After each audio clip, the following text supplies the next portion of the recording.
Hi friends, welcome to our channel. ఇవాల్టి simple and tasty recipe వచ్చేసి పప్పు గంగవల్లి కూర. ఈ పప్పు అలాగే గంగవల్లి కూర కాంబినేషన్లో చేసుకునే ఈ కర్రీ అయితే సూపర్ టేస్టీగా ఉంటుందండి. ఫస్ట్ టైం వంట చేసే వారికి కూడా ఈ పప్పు చాలా బాగా కుదురుతుంది.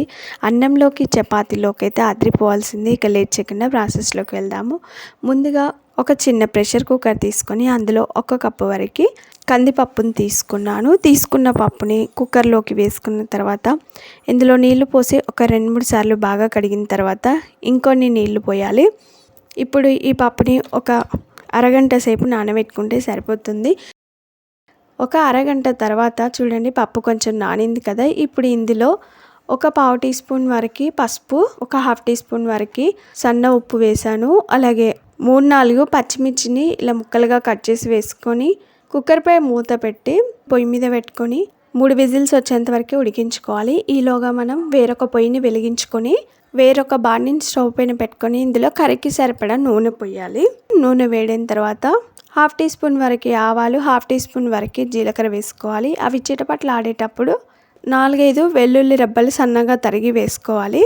వెల్లుల్లి కొద్దిసేపు ఫ్రై అయిన తర్వాత ఇందులో సన్నగా తరిగిన ఉల్లిపాయ, పచ్చిమిర్చి ముక్కలు వేసుకోవాలి. ఇంకా 2 పచ్చిమిర్చిని ఈ విధంగా పొడవుగా చీలికలుగా కట్ చేసి వేసుకోవాలి. ఉల్లిపాయల్ని లైట్గా ఫ్రై చేసుకోవాలి. పచ్చివాసన పోయేంత వరకు ఫ్రై చేసుకున్న తర్వాత ఇందులో ఒక 1/2 టీ స్పూన్ వరకు పసుపు వేయాలి. ఇది పచ్చివాసన పోయేంత వరకు ఫ్రై చేసుకున్న తర్వాత బాగా పండిన ఒక 2 టమాటాలని వీలైనంత సన్నగా తరిగి వేసుకోవాలి. బాగా కలుపుకొని బండిపై మూత పెట్టి కొద్దిసేపు ఉడికించుకోవాలి. ఈ టమాటా సాఫ్ట్గా ఎంతవరకు ఉడికించుకోవాలి. టమాటా ఇక్కడ సాఫ్ట్గా ఉడికిపోయింది. శుభ్రంగా కడిగి పెట్టుకొని సన్నగా తరిగి పెట్టిన గంగవల్లి కూరని వేసుకోవాలి. నేను ఇక్కడ 4 కట్టల గంగవల్లి కూర తీసుకున్నాను. ఇందులో వేసుకొని ఒకసారి అంతా కలిసేలాగా బాగా కలుపుకొని బండిపై మూత పెట్టి ఈ గంగవల్లి కూర కూడా ఆయిల్లో బాగా ఫ్రై అయ్యేలాగా కలుపుకుంటూ ఫ్రై చేసుకోవాలి. ఇంకొక పక్కన మనకి 3 విజిల్స్ వచ్చేయండి. 3 విజిల్స్ వచ్చిన తర్వాత ప్రెషర్ మొత్తం పోయిన తర్వాత కుక్కర్పై మూతను మెల్లగా తీసుకొని ఒకసారి అంతా కలిసేలాగా బాగా కలుపుకోవాలి. చూడండి, పప్పు మెత్తగా అయిపోయింది. మెత్తగా మ్యాష్ చేసుకున్న తర్వాత ఇందులో ఇంకొన్ని నీళ్లు పోసి ఇలా లూజ్ కన్సిస్టెన్సీలో ఉండేలాగా కలిపి పెట్టుకోవాలి.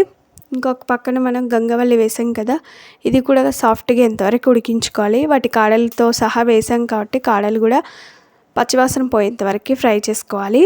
గంగవల్లి కూర ఇలా ఉడికిన తర్వాత అందులో నుండి నీళ్లు వస్తాయండి. ఈ నీళ్లు కొంచెం ఎగిరిపోయేంత వరకు ఉడికించుకోవాలి. కొద్దిసేపు అయిన తర్వాత మూత తీసి 1 స్పూన్ వరకు కారం వేసిన తర్వాత ఒకసారి బాగా కలుపుకొని కారం మగ్గేంత వరకు ఉడికించుకోవాలి.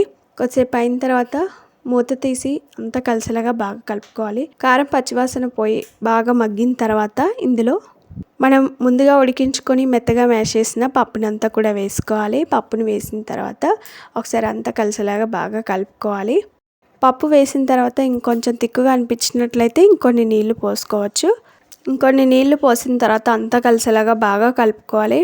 బండిపై మూత పెట్టి కొద్దిసేపు ఉడికించుకోవాలి. ఇప్పుడు ఇందులోకి పోపు రెడీ చేసుకోవాలి. స్టవ్ పైన ఒక పోపు ప్యాన్ పెట్టుకొని అందులో 4 లేదా 5 స్పూన్ల వరకు నూనె పోయండి. నూనె వేడిన తర్వాత 1/2 టీ స్పూన్ వరకు ఆవాలు, 1/2 టీ స్పూన్ వరకు జీలకర్ర పడుతుంది. ఇవి చిటపట్లు ఆడేటప్పుడు సన్నగా తరిగిన వెల్లుల్లి ముక్కలు వేసుకోవాలి. అలాగే ఒక 2 ఎండుమిర్చిని కట్ చేసి వేసుకోవాలి. ఒక రెమ్మ కరివేపాకు, 1/2 టీ స్పూన్ వరకు పసుపు వేయాలి. పసుపు వేసిన తర్వాత సన్నగా తరిగిన కొత్తిమీరని కూడా వేసుకోవాలి. కొత్తిమీరని పప్పు కర్రీలో వేసుకుంటే సూపర్ టేస్టీగా ఉంటుంది. అలాగే ఒక 1/2 టీ స్పూన్ వరకు ఇంగువ కూడా వేసుకొని కరివేపాకు క్రిస్పీగా ఎంతవరకు ఫ్రై చేసుకోవాలి. ఇంకొక పక్కన పప్పు కూడా ఉడికించుకుంటున్నాం కదా, సన్న ఉప్పు వేసాను. అలాగే మనం రెడీ చేసుకున్న పోపుని ఈ పప్పులోకి వేసి ఒకసారి అంతా కలిసేలాగా బాగా కలుపుకొని సర్వ్ చేసుకుంటే అంతేనండి. చూడ్డానికి కలర్ఫుల్గా నోటికి ఎంతో కమ్మగా రుచిగా ఉండే గంగవల్లి పప్పు కూర అయితే రెడీ అయిపోయింది. చూసారు కదా ఎంత బాగా రెడీ అయిపోయిందో. చూడడానికి కలర్ఫుల్గా ఉంటుంది, చాలా రుచిగా ఉంటుందండి.